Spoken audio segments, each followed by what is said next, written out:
que preguntarle los quizzes. Bueno, buenas tardes.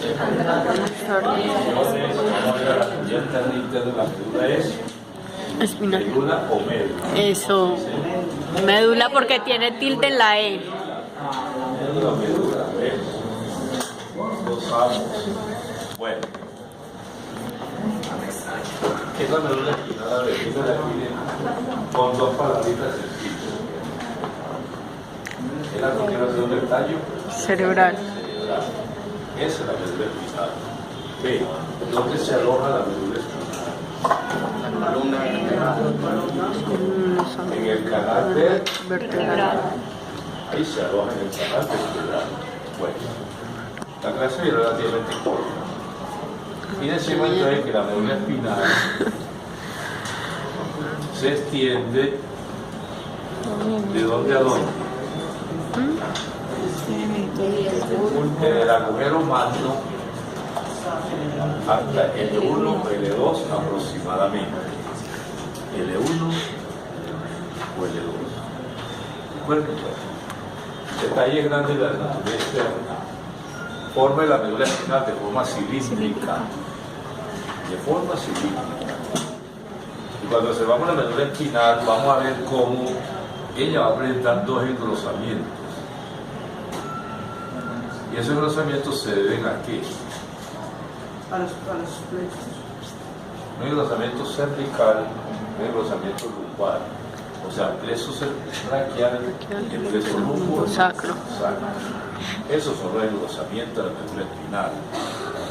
Termina en una punta llamado cono Medular. medular. Cono medular, ¿de acuerdo?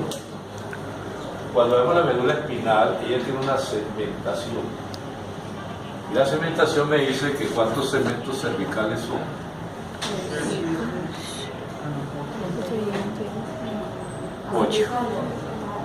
8 segmentos cervicales. ¿Cuántos torácicos? ¿Están seguros? 13. 12 segmentos Ajá. torácicos. ¿Cuántos lumbares? 5. 5 segmentos lumbares. ¿Cuántos sacros? 5. 5 segmentos sacros. ¿Cuántos coxillos? 3. 1 o 2, algunos dicen que 3. En cada segmento medular, 1, 2 o por 3. cada segmento va a salir un par de nervios. Aquí los nervios Espinales. O sea que en total, ¿cuántos nervios son? 32. Aproximadamente. 31 nervios rápidos. ¿Cuántos? Son 31. 32. 20. Son 31, 32. 31 o 32. 32 pares de nervios. Raquillos. ¿De acuerdo? Bueno. Característica importante de esa médula o médula espinal, que está forrada por una membrana helical que se llama la pía madre. Esa pía madre, cuando llega al cono medular, se dirige al coxis a través de un ligamento que se llama el filum terminal. Este ligamento se llama el filum terminal y la fija al coxis. ¿Por qué? Porque la médula espinal en el niño tiene la misma dimensión de la columna. Pero al ir creciendo, la columna crece más que la médula espinal, por eso llega hasta el 1 y el 2. Pero la fija al coxis. Si no se fijara, la médula espinal hiciera esto, se retraía. Se queda fija precisamente para que quede estable dentro del canal medular en su longitud. En su longitud. Profe, ¿sabe que a un niño que le hagan punción lumbar tiene mayor riesgo de que le hagan lesiones a nivel medular que a un adulto? El niño hay que hacerla más. Generalmente estos niños para una punción lumbar es más arriesgada, sobre todo recién nacido. La niña que va creciendo, pues, la punción lumbar se hace más o menos a nivel de L4, L5 o L5, S1, ese es el nivel de la punción lumbar. En el niño sería L5, S1. Resulta que la parte externa de esa médula espinal y todo el sistema nervioso está forrado por otra membrana que es la dura Madre. y tiene esta característica, formando unos saquitos que llaman los sacos de la dura madre. ¿Y qué contiene ese saquito de la dura madre? Ese saquito de la dura madre, pues lo estoy haciendo espaciado, pero es más, y lo vamos a ver allá en la práctica, contiene un ganglio Espinal. Aquí vamos a poner un ganglio espinal. Ahí viene una aclaración y decimos lo siguiente. El grupo de neuronas que se agrupan por fuera del sistema nervioso se denominan ganglios. El grupo de neuronas que se agrupan dentro del sistema nervioso se denominan núcleos. Aquí son ganglios espinales o ganglios raquídeos. Y todos los ganglios espinales de carácter Sensitivo. sensitivo. Entonces es la membrana más resistente que se pega a los cuerpos de las vértebras. Y es la que hay que atravesar en una punción lumbar. Entre la vía madre y la dura madre aparece otra membrana tenue que es la aracnoides.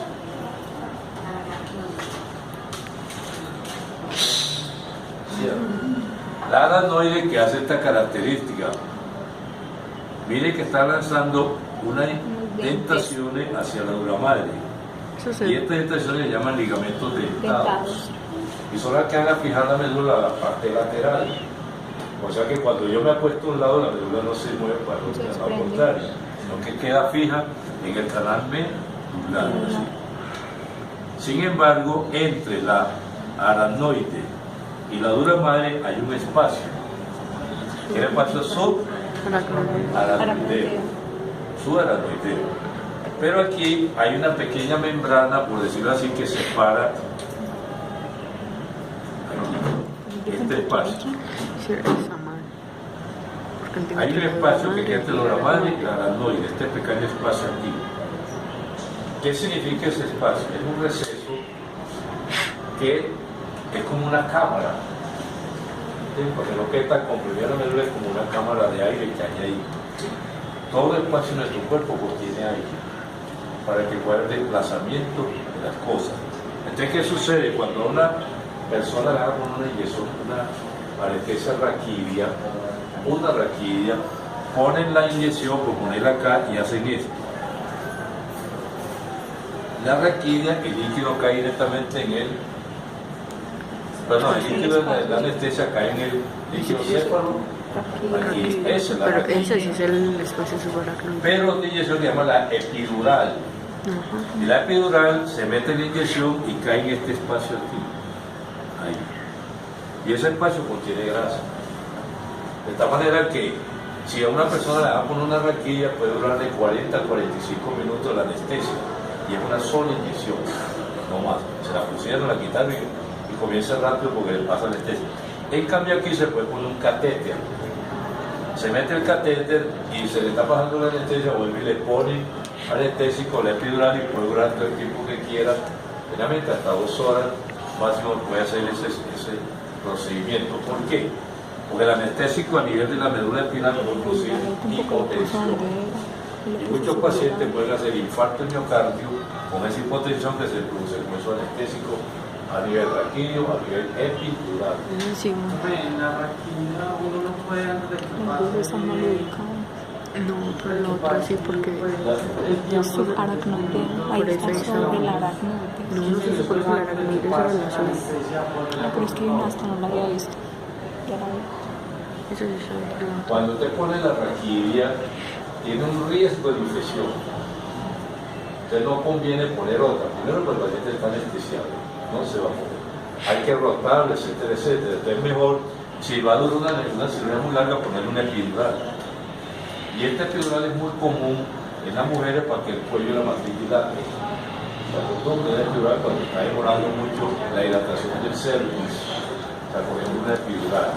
Si se hace cesárea, que más o menos se hace media hora, se pone una raquídea. Si un paciente le va a operar de próstata, le pone una epidural. Sí, por decir, vamos a amputar una pierna a un paciente que está muy delicado con una sepsis, que no resiste una anestesia general, se le pone una epidural. Un paciente con una sepsis, una anestesia general, se va a hacer morir. Entonces se le pone una epidural y se le hace la aplicación de la pierna. Entonces, esa es la médula espinal de su anatomía externa. ¿Qué es la anatomía interna de la médula espinal? Lo siguiente. Si nosotros cogemos un segmento de médula espinal y lo vemos en esta forma, así, forma circular, pero aquí vamos a encontrar un surco medular posterior y aquí un surco medular anterior, por la parte externa. Como esto es un corte, yo me atrevo a hacer esto aquí así, este corte, en esta forma, y fue el corte de la médula espinal en toda su extensión. Si voy a meter la parte interna, entonces digo que la sustancia gris dentro del sistema nervioso, a nivel de la médula, me va a formar astas. Vamos a ponerlo de color verde, las astas posteriores y las astas anteriores. Y en toda la mitad está el conducto ependimario. Ese conducto ependimario, ¿qué función tiene?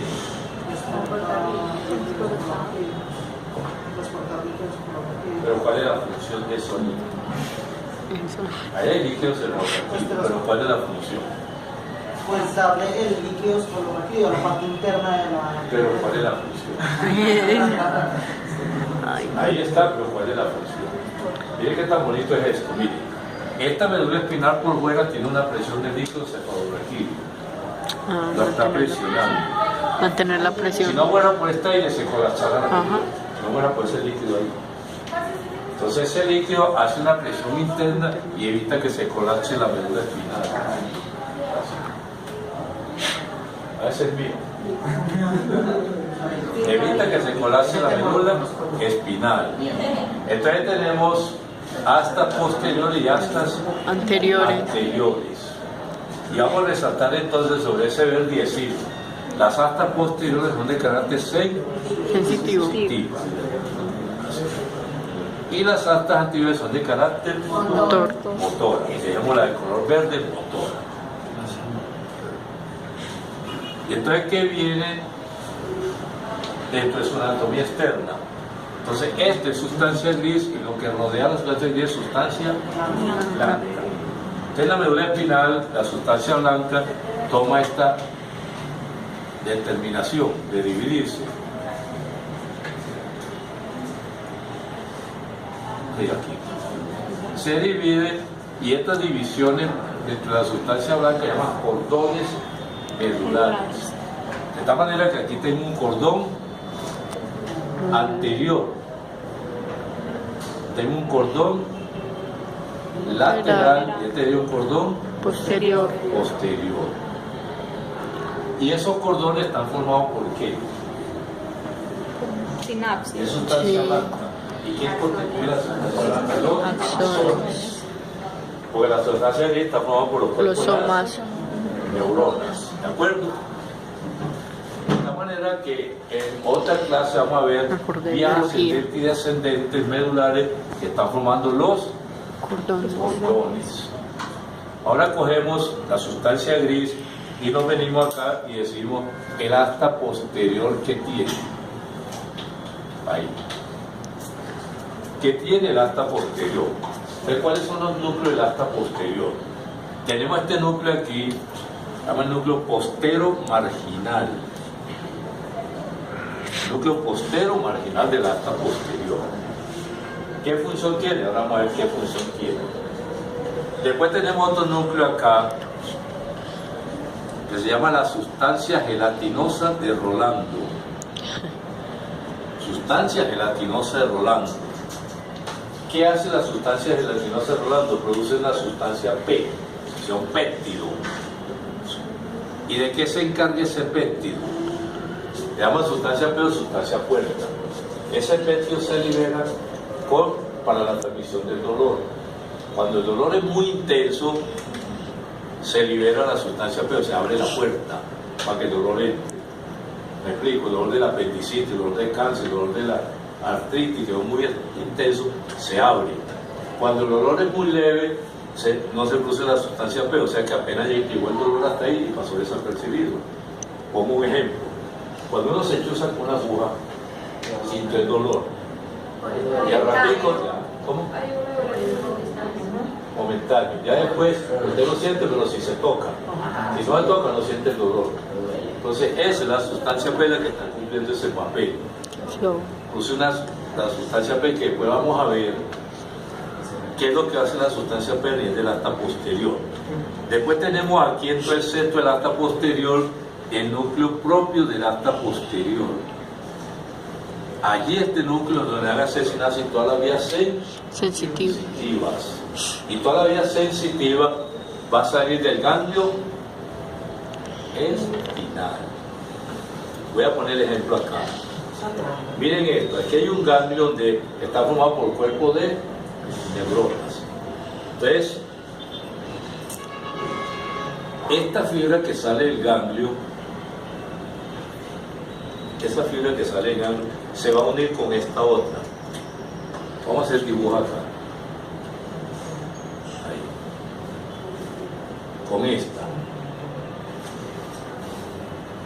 Sí, porque es un Y esto aquí periférico, que es lo que llama el nervio raquídeo, nervio espinal. Pero hago la pregunta, ¿esta rama periférica del ganglio es que dendrita o axón? Dendritas, que llamo que la dendrita es lo que recoge los estímulos. O sea que todo lo que yo tengo en la piel son dendritas. y todo lo que está llegando en mis músculos son axones. Entonces aquí esta dendrita coge el estímulo del dolor, por un ejemplo. ¿Y qué hace la neurona responsable de ese estímulo doloroso? Hace esto. ¿A dónde lo mandó? Al asta posterior, al núcleo propio del asta posterior. Hasta ahí tenemos la primera neurona. De ahí en adelante hay otras neuronas que van a formar ¿qué? Cordones, fibras, vías, que quedamos en la primera clase. O sea que la unión de varias neuronas me va a formar fibras, cordones, fascículos, etcétera, etcétera. Entonces simplemente un concepto de lo que es la vía sensitiva o aferente y la vía motora o eferente. Entonces lo aferente llega, lo eferente Sale. Lo aferente es sensitivo y lo eferente es Motor. Traémoslo siempre de concepto. Entonces me vengo acá y tengo el núcleo propio del asta posterior. Se llama núcleo sensitivo propio porque va a ser ahí la sinapsis de toda la vía sensitiva. Pero ¿qué sucede cuando ahí llega el estímulo? Cuando ahí llega el estímulo, ese núcleo hace lo siguiente. Vamos de dolor que usted está como rezagadito, no quiere colaborar. ¿Qué hizo? Se conectó con otros núcleos. ¿Con qué fin? Miren lo siguiente. Estos núcleos posterolateral, realmente va a ser sinapsis con núcleos de otro segmento hacia arriba o de otro segmento hacia abajo. Pongo un ejemplo. Vamos a suponer que yo tengo aquí la médula espinal y llegó este estímulo doloroso del ganglio. Ahí. ¿De acuerdo? Reparte la información y de aquí lo manda a un segmento o dos segmentos hacia arriba y de aquí manda la información a un segmento o dos segmentos hacia abajo. Cuando a usted le llega el dolor al paciente aquí y el paciente dice, es que yo lo siento en otra parte. Por ejemplo, el dolor de la apendicitis comienza acá, en el epigastrio, pero cuando la apendicitis está inflamada, coge su propio segmento medular. Esto es lo que llamamos dolor referido. Dolor referido. En cambio, el dolor que ha por el mismo nervio le llama dolor irradiado. El dolor referido se debe a esta conexión que existe entre las astas posteriores de la médula espinal con astas posteriores hacia arriba y astas posteriores hacia abajo. Profe, ¿y en el cuerpo qué función cumple el dolor, o sea, la irradiación del dolor? Sistema alarma, ¿sabe qué es un sistema alarma? Eso significa que no solamente el área que está inflamada la comprometida, sino que tiene que ver con otras áreas. El dolor referido, el dolor irradiado. El dolor referido, sí, por el nervio ciático. Una hernia de disco se refiere por el nervio ciático simplemente. Te venimos acá el asta posterior. En la parte interna del asta posterior vamos a encontrar este núcleo. Se llama el núcleo dorsal de Clark. Pues no Superman, sino Clark. Ahí, sin la E. Y ese núcleo dorsal de Clark tiene que ver con la propiocepción inconsciente. ¿Qué es propiocepción? ¿Dónde están las cosas? Esa posición que yo tengo en mi cuerpo. ¿De acuerdo? Entonces yo la hago consciente en el día. Cuando yo estoy cansado, me doy cuenta que estoy cansado y cambio de posición. Pero cuando yo estoy durmiendo, no me tengo que despertar para cambiar de posición. Y yo uso las cosas muy bien. Entonces tengo propiocepción consciente y propiocepción inconsciente. Y este núcleo guarda relación con la propiocepción inconsciente. Y la propiocepción consciente va al cerebro. La propiocepción inconsciente va al cerebelo. Eso es de ahora, porque ya a partir de mañana empezamos a hablar de vía ascendente y ascendente, que empezamos a meter toda la estructura del cerebro por medio. Eso a nivel del asta posterior. O sea que todos estos núcleos del asta posterior son de carácter sensitivo. ¿Qué pasa en el asta anterior de la médula espinal? Hacemos referencia a que el asta anterior es de carácter motor. Y en el asta anterior vamos a encontrar simplemente núcleos de carácter motor. Vamos a poner esto aquí así, estos 4 núcleos. Y esos 4 núcleos todos son de carácter motor. Luego, si aquí hay neuronas, esto que sale, ¿qué es? ¿Dendrita o axones? Aquí se lo puse. El axón. Porque es vía eferente motora. Eferente motora. Pero ¿qué va a suceder con todo esto? Miren esto acá y miren esto. Observen lo que yo hice. Toda esa fibra motora sale por el asta anterior. Pero ¿para qué mi Dios hizo esto así? ¿Para qué? Por la sabiduría de él. Y dijo lo siguiente: si yo tengo músculos dorsales, ¿qué axones irían para el músculo del dorso? Los músculos posteriores. Y si tengo músculos por delante de la columna, sean ventrales, son los núcleos anteriores los que van a hacer referencia a esos músculos de la parte anterior. De tal manera que, miren lo que yo voy a hacer acá. Como esos 4 núcleos me dan axones y todos salen iguales, o salen juntos, perdón, entonces yo voy a hacer lo siguiente aquí. A ver dónde. Aquí mismo. Miren acá. Este de azul me está diciendo que son los axones de los 4 núcleos motores. Y el sensitivo es una dendrita de ese segmento. ¿Qué pasa con los nervios raquídeos a este nivel? Miren lo que voy a hacer. El nervio raquídeo cuando sale se divide en 2 ramas.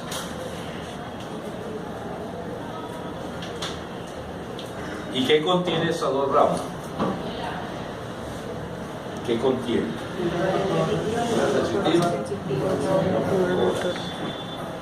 O sea que esta fibra dorsal es la que va para la parte posterior y esta ventral es la que se viene para la parte anterior. Que ya esto viene diagramado desde acá.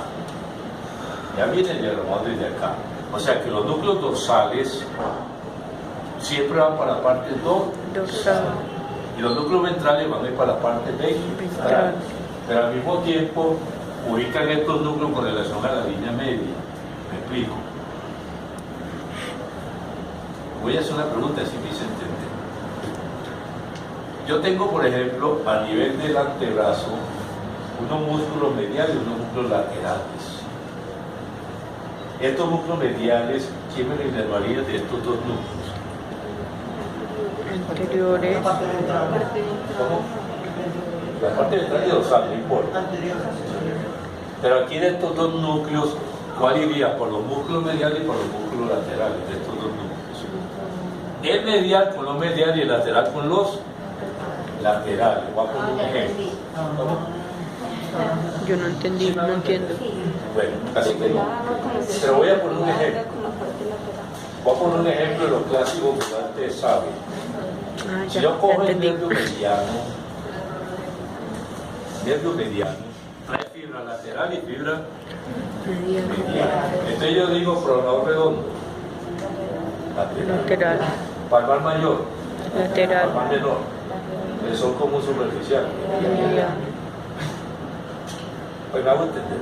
Y esa es la forma como metaméricamente se distribuyen los nervios. Puede ser. Por ejemplo, el flexor profundo de los dedos recibe del mediano y recibe del cubital ulnar. Pero ¿qué significa esto desde el punto de vista neurológico? Por decir, paciente que tiene un problema a nivel del asta anterior, solamente paralizados los músculos del dorso. ¿Qué núcleo comprometido? Posteriores. Los núcleos posteriores del asta anterior. Del asta anterior. ¿De acuerdo? Voy a poner el ejemplo acá. El nervio radial saldría de dónde? De los laterales. No. ¿De qué núcleo salía el nervio radial acá? Anteriores. ¿Cómo?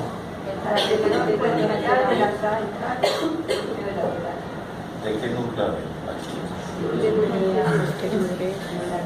A ver si me exento. Todo esto es posterior a eso. ¿Cómo? El nervio radial tendría fibras de este núcleo posterior, porque es parte posterior de la lateral. Todos tendrían ventrales. Más adelante empiezo a explicar esto mejor. Por ahora simplemente una iniciación a lo que es los núcleos de la médula espinal. O sea, que eso tienes que manejar muy bien en el sentido de hernias discales. La hernia no tanto. No tanto. ¿Por qué? Porque usted tiene, por ejemplo, aquí los cuerpos de las vértebras. Y este el agujero de conjunción por donde está saliendo el nervio raquídeo. Así. Y el nervio raquídeo, aquí está el disco isquioiscendente comprometido en el nervio, por decir algo. Y ese nervio hace parte de C5, C6, C7, C8 y T1, sea preso braquial. Y ese nervio se va a irradiar de acuerdo al sitio que le corresponde. Vamos a poner un ejemplo. Supuestamente esta fibra hace parte del mediano. Entonces ese hernia de disco se va a irradiar por donde va el nervio mediano. Resulta que esa fibra es comprometida que hace parte del nervio cubital. Entonces el dolor se va a irradiar por donde está el nervio cubital. Pero, ¿qué sucede? Que cuando se solamente compromete una sola rama, se llama radiculopatía, porque es una raíz. Una raíz. Por eso el nervio ciático está formado por quién? Por el C1, C2, L4, L5, Si el paciente tiene una compresión de L4, no coge todo el nervio ciático, coge el segmento L4 que va con el ciático. El paciente va a decir, el dolor se me irradia, pero me queda localizado, por ejemplo, a nivel del cuádriceps. El cuádriceps es L3, recuerden que el reflejo patelar es L3.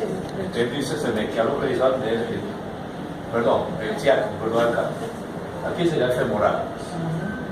Se me irradia el dolor y se me localiza, por ejemplo, a nivel del tendón de Aquiles, que es el L5S1. Está comprometido la fibra L5. Esa es una radiculopatía. Pero si ya coge por fuera todo el nervio ciático, ahí se hablamos de una ciática. ¿Se acuerdan ustedes acá? Entonces nos volvemos acá, entonces tenemos en la parte anterior 4 núcleos, 2 ventrales y 2 laterales, 2 mediales, pero 2 ventrales y 2 posteriores. Y 2 mediales y 2 laterales. Y eso se distribuye en esa forma, como le venía diciendo. La parte medial coge los núcleos mediales y la parte lateral coge los núcleos laterales. Bueno. Pregunta joven, a ver, no, que usted está durmiendo. Hambre. Acuérdese así, ¿no? Come todo el día, ¿cierto? Pregunta pues, a ver. Estos son los abrebocas de la médula espinal. Mañana vamos a ver anatomía externa del tallo cerebral y cerebelo. Es lo que llamamos. ¿Cómo? Bueno, viene acá, mire. Bueno, mañana voy a explicar, pero voy a dar la oportunidad hoy. Como hoy no estoy explicando vías, sino simplemente la médula espinal, pero bueno. Resulta que Estos núcleos sensitivos son núcleos motores. Aquí hay una neurona intercalar que hace esto. Conecta el núcleo anterior con los núcleos posteriores. Y eso, primera neurona, segunda y tercera, forma lo que llamamos el arco reflejo, que se ve mejor cuando veamos vías ascendente y vías descendente. Así. Y para agregarle y terminemos, decimos lo siguiente: entre T1 y L2 vamos a encontrar un asta intermedio lateral, y esa asta intermedio lateral tiene que ver con el sistema nervioso autónomo de carácter simpático. Por eso cuando hablamos del sistema nervioso autónomo, yo le voy a decir simpático se denomina T1, L2, o sea que sale de estas astas intermedio laterales con de carácter ¿qué? El sistema nervioso autónomo es de carácter ¿qué? Simpático. Motor. Se lo dije en la primera clase. Luego, ¿qué significa que es de carácter motor? Que esta neurona que está aquí hace esto. Sale por el asta anterior acompañando la raíz anterior del nervio raquídeo. Acá. Pero eso lo vemos después con calma. Por ahora entendamos lo que es la médula espinal por dentro. Esta asta intermedio lateral es de carácter simpático.